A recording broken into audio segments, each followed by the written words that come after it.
Hey, it's the Chief Bonding with Board Games and RPGs. This is a preview video of Hands in the Sea by Daniel Berger and from Phalanx. So with my preview videos, nothing here is final. The game will go to crowdfunding and things might change, but this is just to give you an idea of what this is.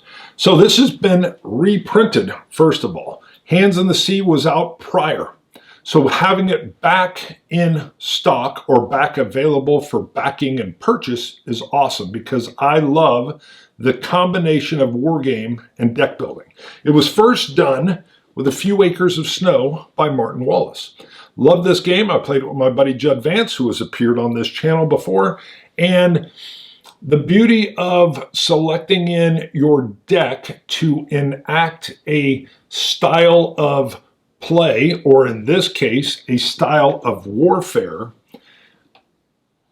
is an extremely fun play set where you will be playing with different options and responding to what your opponent has done and seeing if you can enact your plans as you draft cards in or try to get cards out to thin your deck like a typical deck building game.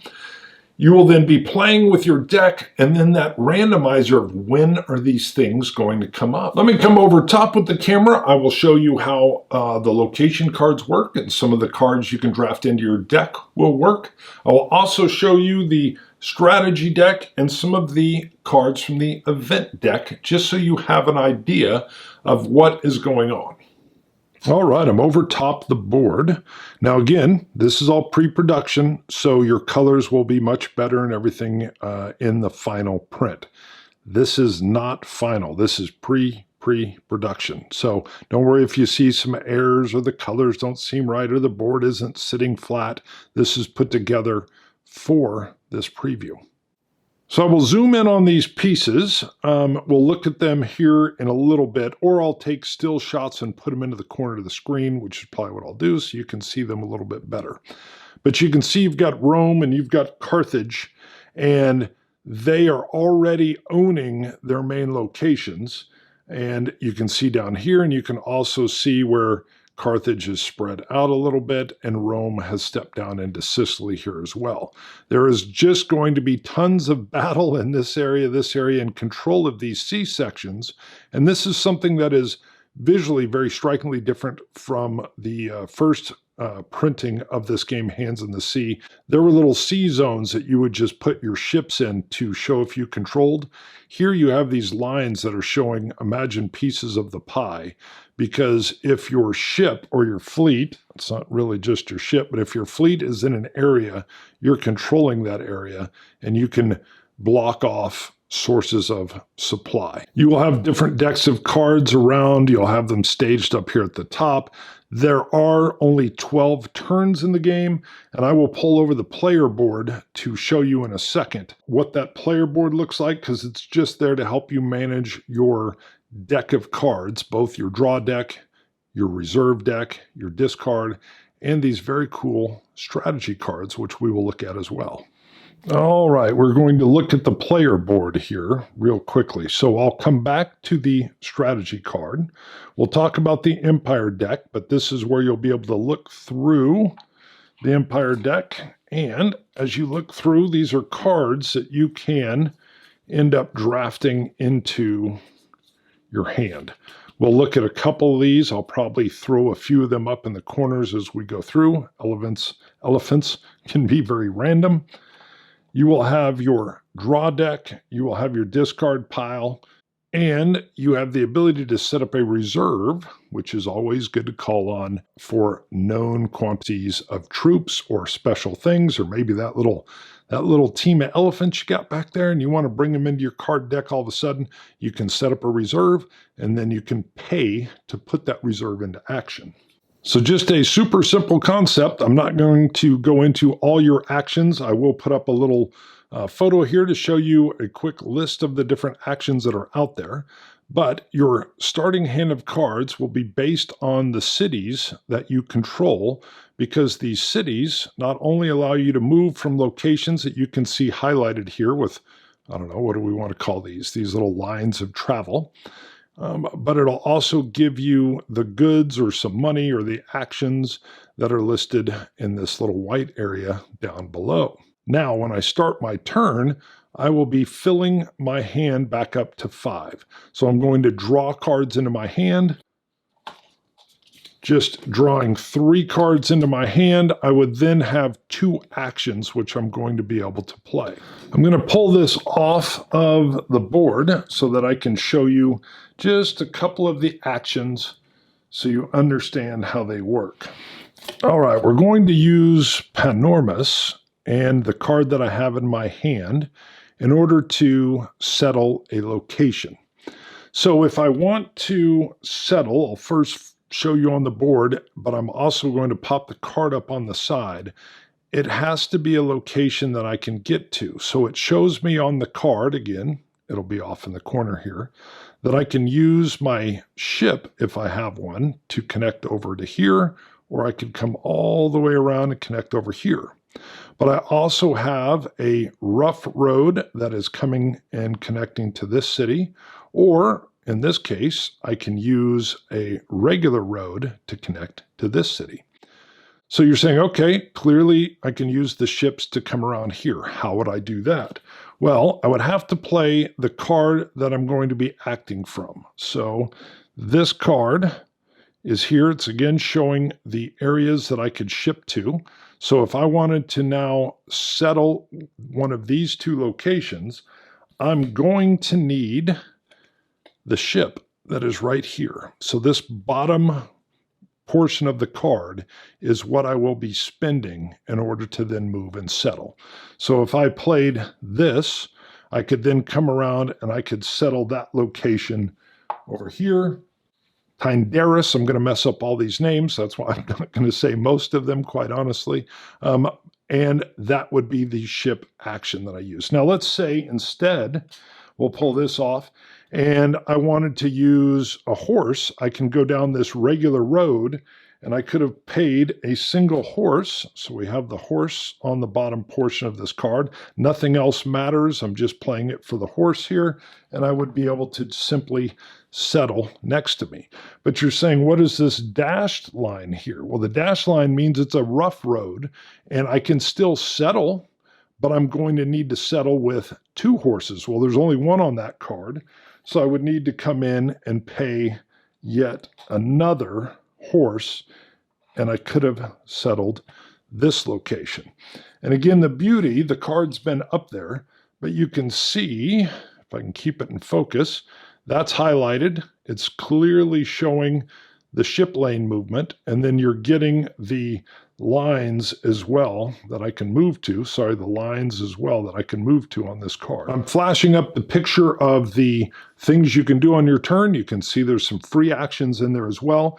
But this card system is so elegant because you're wanting to settle locations in order to gain that card. So if I settle the location, I'm then going to go get that card from Hispania out of the deck, and it's going to go into my discard pile. So now I will have the resources that Hispania makes in a future turn to use to do more things. In the same way, these cards can move my fleets around so that I'm controlling different sea lanes or sea areas. You can play cards to raid into enemy controlled areas or to initiate attacks. So I'm not going to go in and show all of those, but again, these cards, which are beautifully done, you can see how the collecting of the cards allows you to have different possibilities that you can do within your hand, and you can draft in different cards other than these city cards that allow you to come in and do all kinds of combat type things. So let's pretend I was initiating a combat on my turn. So you can see this track here. It's a tug of war track. If Carthage was attacking Rome, Rome is going to go ahead and start with 1 in defense just because I'm attacking them. I'll then play cards into my attack to pull it back my way. So for example, if I played elephants, let me clear a little path here so we can see. If I came in and played elephants, it's a little bit of a wild card. So first of all, I take a penalty if it's a fortified location. So they've got these cool little walls that drop down underneath your city or around your town. But I have to roll a die. And if I get a 2 or a 3, I'm only going to get 1 sword. 4 or 5, 2 swords, and 6, I will get 3 swords. So let's just pretend I got only a 5. I'm going to pull it 2 swords my way. But maybe I had the mercenary general in my hand. So that's going to give me 2 swords that I can count on. It's a free action in land combat, but I have to return it to my Empire deck, which is the deck of cards that I have to pay to bring into my discard pile, or I can pay to put it right on top of my draw pile. But by using this mercenary, he's going to give me those 2, but then I'm going to lose that card, so I'm not going to have him for another battle. He's not going to be in my discard. I have siege engines that I can bring in. You're going to pay money, and it'll allow you to attack a fortified location. Iberian cavalry. They'll aid in cavalry superiority, but they're only half strengths in sieges. Now, the Romans will be playing cards as well to pull this area back into their location. And if it was to go over to the Romans' turn and they're not able to get it back far enough out of the blue zone, or if I'm playing Carthage, I will win the battle. Same goes if I can't pull that battle at least into the black neutral area or back into blue. If it stays in the red, I will lose this fight. So just know it's a ton war back and forth, and you're using cards to pull off different strength maneuvers. All right, the back of the strategy cards will look like this.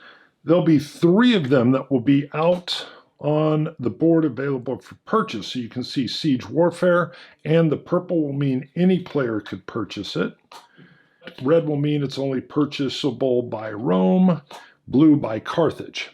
Now, you're always going to have 3 cards out there available, and since there's only 2 cards of each of these colors, there's no way you could ever have something that the other player wouldn't be able to purchase. But if you purchase a strategy card, it comes over to your player board, and it sits there and allows you to break the rules in very interesting and, even more importantly, different ways, making every game very fresh and unique. Let me show a couple more. So we have trade, you have seamanship, planning, pillaging, Greek allies, diplomacy, keep that up there, a deep reserve. Instead of just 5 cards, you can get up to 7.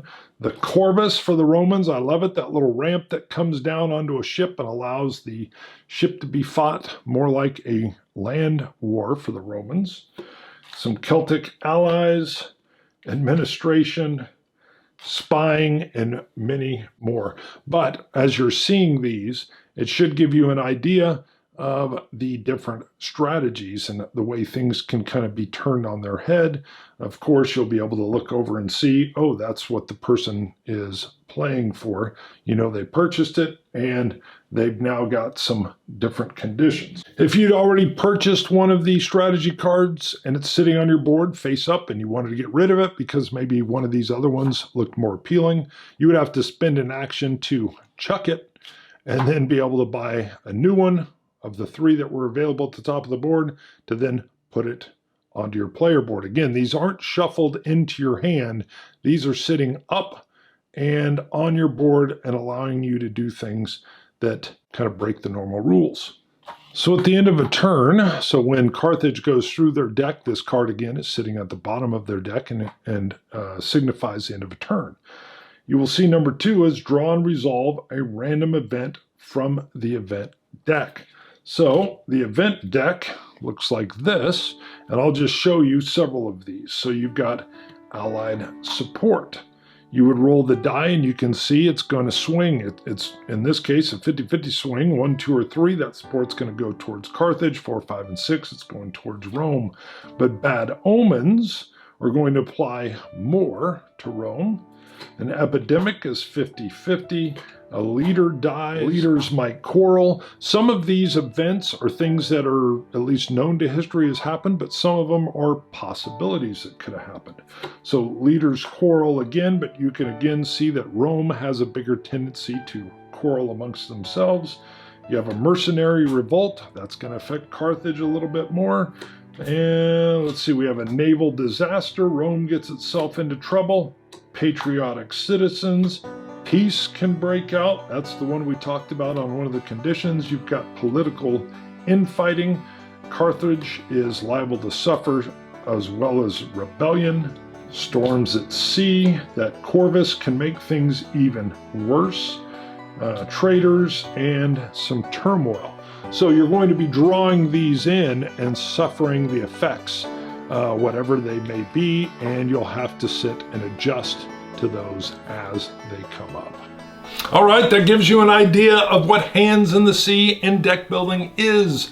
You can go to GameFound right now, and I believe you can just like highlight the Hands in the Sea page so that when it goes live, you will be notified. Chief, bonding with board games and RPGs. See ya.